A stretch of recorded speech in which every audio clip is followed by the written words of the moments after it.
Olá, hoje vamos conversar um pouco sobre setor de rochas ornamentais, um setor que emprega muita gente e que é um elo importante na economia do estado do Espírito Santo. Para falar sobre esse assunto, nós temos aqui a presença do presidente do Sindirochas, Thales Machado, e também do advogado Vitor Ataíde, que vem acompanhando as questões ambientais. Nós chegamos próximo agora no período que tem a grande feira, né, do Sindirochas, e a gente fazendo um balanço, Thales, como você vê essa questão de rochas ornamentais do ponto de vista ambiental? O setor evoluiu, na sua opinião? Vendo os dias de hoje, assim, o setor evoluiu muito, entendeu? A gente foi considerado por várias vezes como um problema para o Estado, para o meio ambiente. Sim. E através de um trabalho, assim, o Sindirochas, na época o Aurim, que era presidente, o Ministério Público, né? O Ministério Público entrou como parceiro, ele apertava muito junto com a Secretaria de Meio Ambiente. Mas ele entrou como parceiro, incentivando, motivando, criando normas e tal. E as entidades do governo. E aí foi desenvolvido uma norma, né? Teve uma viagem, alguns técnicos da UFES, com alguns técnicos do órgão, foram para a Itália conhecer o problema na Europa, porque não tinha um exemplo a ser seguido. E foram criadas aquelas normas, né? E de lá para cá, todas as empresas hoje trabalham com circuito fechado. Todas as empresas hoje tratam os seus resíduos, todas as empresas têm que participar de algum depósito coletivo. Tudo isso saiu daquele momento, daquela discussão ali da Secretaria de Meio Ambiente, Ministério Público e a entidade de classe do setor, no caso o Sindirochas. Os principais impactos de uma atividade de mineração, além do impacto na paisagem, né? Você tem a emissão, o uso da água, né, na serragem da rocha, tanto do mármore quanto do granito.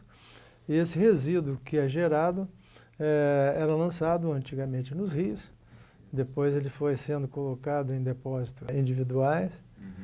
E agora, como é que evoluiu isso? Como é que estão, que você fala, inclusive até fechando o circuito da água, utilizando a água só de reposição, né? Desse processo. Todo mundo tinha que ter um depósito seu, né? Você colocava a empresa normalmente num altim para poder cavar um tanque, alguma coisa, mas o próprio tanque não tinha norma nenhuma.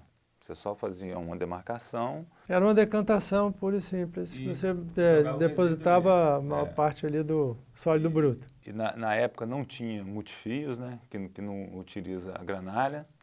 E não tinha recuperador de granalha. Então o processo... de corte, né?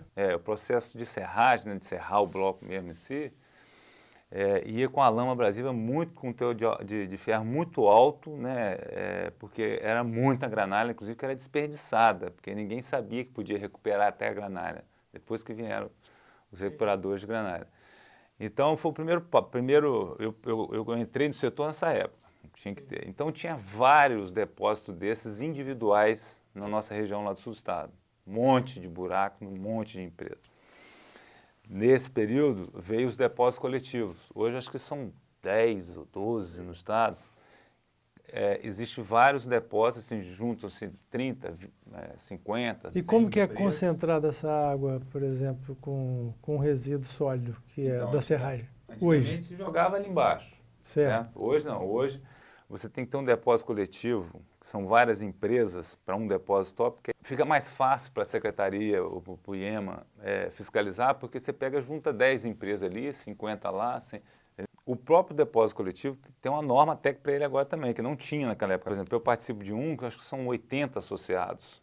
Então o IEMA fiscaliza um, ele pega 80, né? Assim, aonde que é depositado. Sim. Esse resíduo a gente facilita o processo. Facilita a fiscalização dos depósitos. né? Nós precisamos depois falar do subproduto, que esse é o grande que nós precisamos evoluir e não foi evoluído ainda, evoluiu muito pouco. Sim. Né? Voltando às indústrias, como que ele pode levar esse material para lá?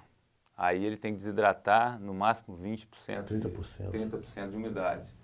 Então todo mundo tem que ter ou filtro prensa, ou aqueles leitos secantes, que é uma engenharia que foi até inventada lá no Arranjo Produtivo Cachoeiro, ou os bags, né? Aqueles que as empresas menorzinhas jogam no bag, né? Aí filtra, filtra, desidrata, justamente para você recuperar a água.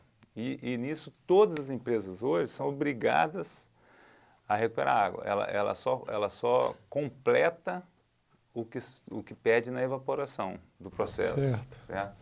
Então, hoje o setor de rocha, assim, ele é circuito fechado mesmo. O consumo de água reduziu bastante. E aí o que acontece?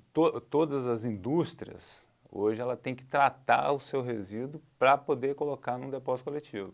Ela tem que desidratar, né, a no máximo 30% de umidade, porque aí quando você transporta também você não tem problema de sair pingando, escorrendo, né? E você leva um produto que, como eu falei antes, nós temos que evoluir mais na utilização desse subproduto. Sim. Isso ainda é muito pouco. Acho que precisa criar alguns incentivos, alguma coisa, né, que motive essa utilização. Mas as indústrias em si, hoje, né, é considerado o setor de rocha um dos que evoluiu muito, né? Há pouco tempo saiu uma matéria aí na imprensa aí, o próprio órgão, o governo, reconhecendo como um case de sucesso, um problema que hoje é considerado um case de sucesso. Bem, nós vamos a um rápido intervalo, voltamos já daqui a pouco, fique conosco.